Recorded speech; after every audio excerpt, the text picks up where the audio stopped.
8th class students JCB working model తయారు చేసిండ్రు.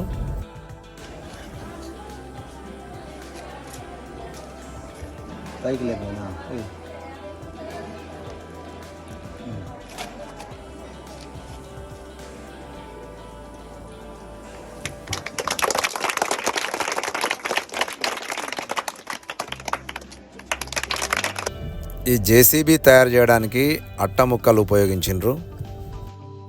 ఇది వర్క్ చేయడానికి సిరంజీస్ ఉపయోగించిండ్రు.